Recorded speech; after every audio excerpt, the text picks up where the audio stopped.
വടക്കൻ കേരളത്തിലെ മഴയുടെ സമഗ്ര ചിത്രങ്ങളുമായി ഇപ്പോൾ റമീസ് ചേരുന്നുണ്ട് കോഴിക്കോട് നിന്ന്. റമീസ, ഗുഡ് മോർണിംഗ്.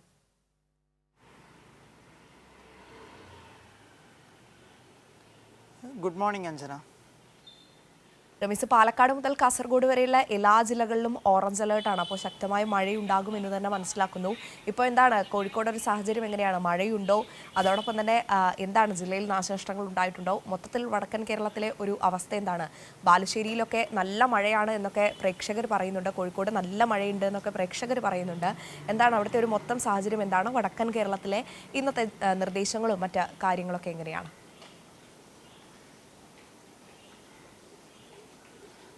അഞ്ജന, കനത്തമായ ഒരു മഴയ്ക്ക് ശേഷമാണ് ഞാനിപ്പോൾ ഇവിടെ നിൽക്കുന്നത്.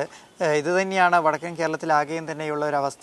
എല്ലായിടത്തും ഒറ്റപ്പെട്ട രീതിയിലും തുടർച്ചയായും ശക്തമായ മഴ പെയ്തുകൊണ്ടിരിക്കുകയാണ്. നഗരപ്രദേശങ്ങളിലും മലയോര മേഖലകളിലും ഗ്രാമപ്രദേശങ്ങളിലൊക്കെയും തന്നെ ശക്തമായ മഴയാണ് എല്ലാ ജില്ലകളിലും പെയ്തുകൊണ്ടിരിക്കുന്നത്. പാലക്കാട് മുതൽ കാസർഗോഡ് വരെയുള്ള ജില്ലകളിൽ ഇന്ന് ഓറഞ്ച് അലേർട്ടാണ് പ്രഖ്യാപിച്ചിട്ടുള്ളത്. മാത്രവുമല്ല, വയനാട് ജില്ലയിൽ ഇന്ന് സ്കൂളുകൾക്ക്, വിദ്യാഭ്യാസ സ്ഥാപനങ്ങൾക്കെല്ലാം തന്നെ അവധിയും പ്രഖ്യാപിച്ചിട്ടുണ്ട്. കോഴിക്കോട് ജില്ലയെ സംബന്ധിച്ച് പറയുകയാണെങ്കിൽ, കോഴിക്കോട് ജില്ലയിൽ ഇന്ന് ദുരിതാശ്വാസ ക്യാമ്പുകൾ പ്രവർത്തിക്കുന്ന സ്കൂളുകൾക്കെല്ലാം തന്നെ അവധി പ്രഖ്യാപിച്ചിട്ടുണ്ട്. മാത്രമല്ല, വയനാട് ജില്ലയിൽ ഇന്ന് വിദ്യാഭ്യാസ സ്ഥാപനങ്ങൾക്കെല്ലാം അവധി പ്രഖ്യാപിച്ചിട്ടുണ്ട്. വയനാടിൽ കോഴിക്കോട് ജില്ലയിൽ ആകെ 34 വില്ലേജുകളിലായാണ് മഴക്കെടുതി പൂർണ്ണമായും ഭാഗികമായും ഒക്കെയും തന്നെ ബാധിച്ചിട്ടുള്ളത്. ഏകദേശം 33 വീടുകൾ തന്നെ ഭാഗികമായി തകർന്ന ഒരവസ്ഥ ഉണ്ടായിട്ടുണ്ട്. കാരണം ശക്തമായ മഴയാണ് തുടർച്ചയായി ദിവസങ്ങളായി നമ്മുടെ വടക്കൻ കേരളത്തിലാകെയും തന്നെ അനുഭവപ്പെട്ടുകൊണ്ടിരിക്കുന്നത്.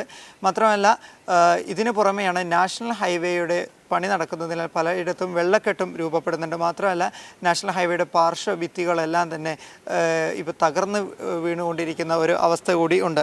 മാത്രമല്ല, ജില്ലയിലെ പ്രധാന നദികളിലെല്ലാം തന്നെ വെള്ളം കരകവിഞ്ഞൊഴുകുന്ന ഒരു സ്ഥിതിയുമുണ്ട്. കോഴിക്കോട്, കണ്ണൂർ, കാസർഗോഡ് ജില്ലകളിൽ തീരപ്രദേശങ്ങളിൽ താമസിക്കുന്നവരെല്ലാം തന്നെ പ്രത്യേക ജാഗ്രതാ നിർദ്ദേശം പാലിക്കണമെന്നും കേന്ദ്ര കാലാവസ്ഥാ നിരീക്ഷണ വകുപ്പിൻ്റെ മുന്നറിയിപ്പുണ്ട്. അഞ്ജൻ. ശരി, എന്തായാലും റമീസ് പറഞ്ഞതുപോലെ തന്നെ കോഴിക്കോട് ജില്ലയിൽ നിരവധി സ്ഥലങ്ങളിൽ മഴയുണ്ട് എന്നൊക്കെ പ്രേക്ഷകരും പറയുന്നുണ്ട്. എന്തായാലും എല്ലാവരും ജാഗ്രത പാലിക്കുക.